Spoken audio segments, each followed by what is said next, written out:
Oh. Peace, fam. Hi, I'm Uju. I'm here in the lab with the beautiful, the authentic, the hilarious, my sis, Patrice. Hello. Yes, yo, the beauty and the beast. Literally. Y'all better ask around. Y'all need to ask around.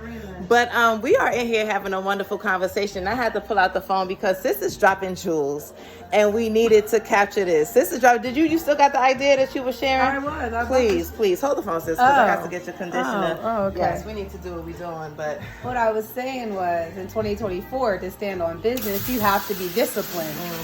And so I think far too many people think, well, if I show up and do it, that means that they're disciplined. But in reality, there's really no routine. And I think when anything with discipline, you got to have routine. you gotta have a routine. And so what she's saying is consistency is key. It's like discipline is really all about consistency. A lot of people, you know, they have an inspired moment. They have a couple of inspired moments, and then consider, you know, you expect the credit for being for you expect the credit for that. You know what I mean? Like, let me see. Say if, like you said, somebody wants to exercise, right? Really doesn't have a consistent routine, and this is not judgment, this is just reality, okay? Has no consistent routine but feels inspired maybe 1 or 2 weekends out the month, and goes to the gym sporadically, busts it out, and that's it. Won't be back in the gym for weeks. You know what I'm saying? And it's like, you can't call yourself a bodybuilder, or you can't call yourself, You can't say that in general. You can't reap the benefits of that if you are not consistent with it. Like if you have a goal to be strong, you cannot reach that without consistent effort towards that goal. Okay, that's what we're saying. And what that means is you really have to become. You have to become your goal. It's not about. You have to visually think of that. It's really not even about working towards your goal anymore. Don't even consider yourself working towards your goal. Consider yourself becoming your goal. Like you are that shit. You live, you think, you show up, you represent that shit. You know what I'm saying? And that's how you can experience. That's how you can experience it. It's all about embodiment. You know what I mean?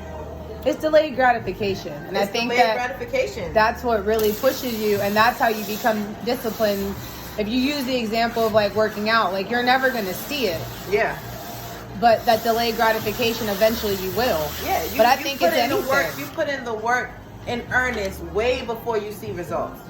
I think it's anything though. I think if you're starting a business, if you're, you're trying to grow your business, like you have delayed gratification, but there's still a routine and there's discipline. And I think when people say, "Oh, I'm standing on business," then what is your routine and what discipline are you doing? What are you standing to stand on business? What's your foundation? Like, what are you really standing on?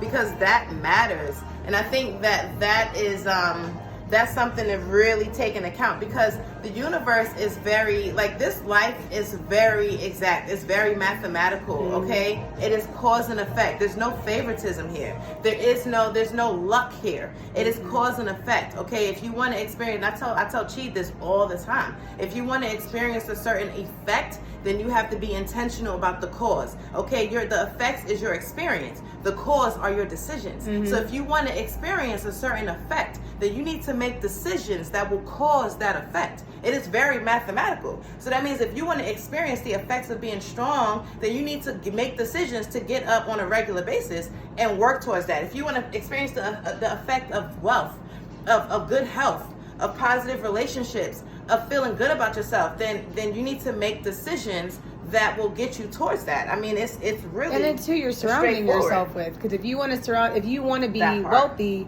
you have to be around like-minded people that can drop gems and have that discipline to explain to you how to become wealthy. For me, like, I want to be strong, I want to be healthy, I surround myself with people that can do that. So I think it's, anything that you want, you have to humble yourself and surround yourself with those people and let some of the relationships that you once had go, because the old you has to die for a new you to rise. Yes, and greatness requires community. Like Arnold Schwarzenegger said it really, he put it very well when they asked him, they asked him, how did you become a self-made man or self-made success? And he was like, there's no such thing as a self-made person, because there are people that you encounter on your journey towards your greatness, that help you along your way. And so greatness requires a container to grow. You know what I mean? And that's the importance of community. That's the importance of surrounding yourself with like-minded people, with like-minded progressive energy. That's what they say. You should never be the smartest person in any room. You should never be the richest person in any room. You should be around the people who embody what it is that you are trying to embody. It like attracts like. That is important. That like influences like. You know, like the people that you share your space with, your time with, your attention with, that matters. And it's not even just the people, but it's also what are you paying attention to? What are we watching on TV? Yeah, what are we following? I was just thinking about that this morning after my meditation. Like, I stopped watching some low vibrational shows, like, right? Oh yeah, you gotta let go of that. I had to let that go. Because it's the mind frame that they implant that in you to think that that's okay, or to think that like that's how everyone has to live, and you have to think higher than that. To normalize that in our consciousness. And I will tell you what, because look, all the Queens men, you know that's my shit, right? You know, I'm madam in another lifetime, like. Real shit, okay? You know that's my girl. But, you know, ever since the strike, which I'm grateful for, they haven't had a new episode, so I kind of got bored. I canceled my subscriction. I'm like, you know what? I don't need to be paying this $10.99. Okay, 2024. Come on, in 2024, we intentional with these subscriptions, right? Because they're getting pricey. So okay. They're getting pricey. What's the option here? Because I'm at like $100 a month if I want all the works, if I don't want no ads. I'm on the People's Tubi. I'm watching 99 shows, 1989 movies. Like, period. I'm sorry. Wait. Child, I'm out here watching movies with Kirstie Allen or whatever her name is. I done watched The Skeleton Key yesterday from 2006. And I was like, this is real good. This is good. Like, I don't need that streaming. I don't need it. I don't need it. But I'm sorry, sis, you were saying. Nah, but people need to get on the Tubi. But people need to get on the Tubi. I need to understand that free 99. Set up your account. Set up your account. You'd be surprised. But but no, I realized how it has made a difference in my consciousness. It has made a difference in how I'm feeling. And even just something subtle as that. So like. Right. It's crazy. Like, you know, life really is an exact science. And I think a lot of times we take that for granted because it does require the discipline, like we was talking about, to check your comfort zone. Because it's comfortable to sit and watch, you know, like, I don't know, like in a world where the average pull or the net pull is negative, okay? It's comfortable to sit in a negative space and to engage in that because it's like swimming with the stream, you know what I mean? But in pursuit of enlightenment, that kind of goes against the grain of the life and the community that we live, like the society that we live in, the system that we live in, okay? So it requires work.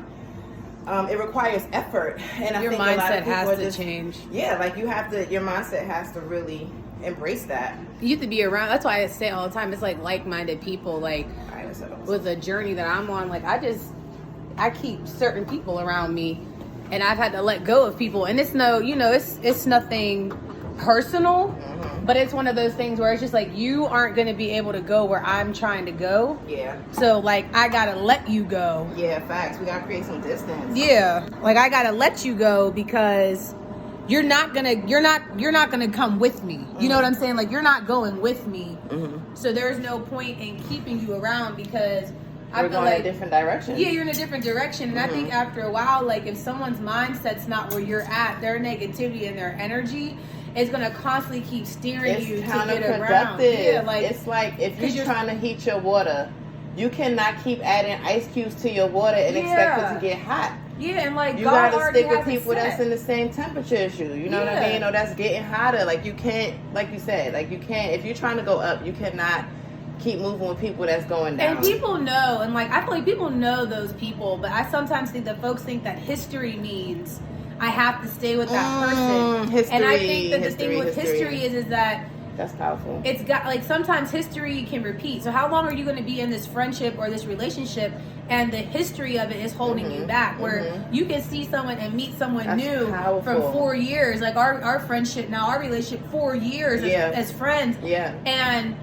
we have grown together. Truly. So I think sometimes people just take, we've known each other this long, but like, how much has that person grown, and how much could you have grown if you weren't attached to that person? Like, so I think sometimes people have to look at where they want to go, and is everyone else aligned with you? Like, I have friends of 30 years, but we're aligned. Like, we're all growing together, yes. And we are all understanding each other's goals. And I think the older we get, it's like, when I'm about to say this, it'll hit you. Mm-hmm. You gotta put petty and childish things aside. Come on now. So you can get to that level. So you can get to that level. So I think people forget that. Like, there's so many moving parts that go into leveling up. You can say, I want to level up, but where's that discipline? Where's that routine? Mm-hmm. Who's supporting you? Because like I said earlier, there's people that will support you and that are authentic and that are genuine, and then there's people that are just truly there. are just there because they want to say, oh, I was with them through this, and this. Yeah. Support and they speculating. Like, there's people that's really there just to keep tabs and not really even trying to contribute. What's the tick mark? Like, there was this one song I listened to, I cannot think of it, but he was literally rapping about how, like, yeah, like, I've been with you, you owe me this, you owe me that, look at what you did, look at what I did, like, look, you should be doing this for me. You owe me, that's and you crazy. you have to remember, you gotta think about it. You gotta think about these folks that you're calling friends in the relationship. You're like, what are they saying? Yeah, facts. Like, the little jokes and the look, like, that's truth. Like, there is truth behind that. So, like, who's really supporting you and who's really just a wolf? And you know what? And I'm so glad you said that, sis. That's a really powerful thing to be mindful of, like, the people that we're attaching ourselves to, because sometimes it's the comfort of history. You know what I'm saying? Sometimes it's a comfort zone, and we have to be mindful, because a fearful psyche will equate safety and comfort. Okay. You don't have fear, though. You have to remember that you're not given a spirit of fear, so right. You have to step out. You have to step outside of that. Like, fear in itself is stepping outside of your nature. So you really got to step back inside of yourself and outside of fear. Yeah, you got to really know who you are. I think don't know who they are, because again, they're leaning on people that they've been around for so long to tell them who they are. Tell them. But but you're evolving. Yes. And you can't evolve into that new person if you're still remaining in an environment that brought out your old person. Because you're going to be like a female flamingo. Do you know? Now listen. Do you ever hear the story about a female? Do you know why female? Hold on, break that down, sis. All right, so listen, because your face was crazy. I was like, So a female I wanted to feel you though. I was searching. I wanted. I know, but you ever wonder why a female flamingos, some of them are really pink. Yes. And some of them are white. Yes. It's because the ones mothers but bear with me. They give so much to others that it drains out their pigment. They're not getting the nutrients. So they're giving and they lose their color. Wow. Because they're giving to others throughout their tribe or their herd, whatever they call it. And they're not eating. And they're not doing what they need, eating or nutrients, but they're also like, it's the energy they're giving. So they lose their color. They deplete themselves. Wow. So like, wow. A lot of people end up being like that. Like they never get to really go past or evolve because they're giving to everyone else. You're like a female flamingo. Like you're literally draining yourself and depleting into others. Yeah, I think that's really and and we just really got to ask ourselves, why do we do that? Like what will make you take from yourself? Because it's one thing to give, because I love generosity. I think that's a really beautiful thing, but then it's another thing to take from yourself, deflection, to give to others, right? Yes, it deflection. Because if you're giving to someone, you don't focus on what you're missing. Yeah. If you look at people that give and they're constantly like, oh, I'm doing this for this mission, oh, I'm doing this, and then they go home and they're really unhappy individuals because they don't really know who they are. Yeah, they don't have they're trying to find identity through the validation of others. And they're the biggest. So it's like if I project an image of someone that's giving, then people will accept me as kind. Mm-hmm. But you need people's acceptance because you yourself have not accepted yourself as kind. And the interesting thing is, it's not even about those type of acts. It's just about who you are on a most consistent basis. Well, surface. So it's like if you're kind to other people but you're mean to yourself. Yeah. You know what I'm saying? Or if you're kind to other people but you're mean to the people that's closest to you.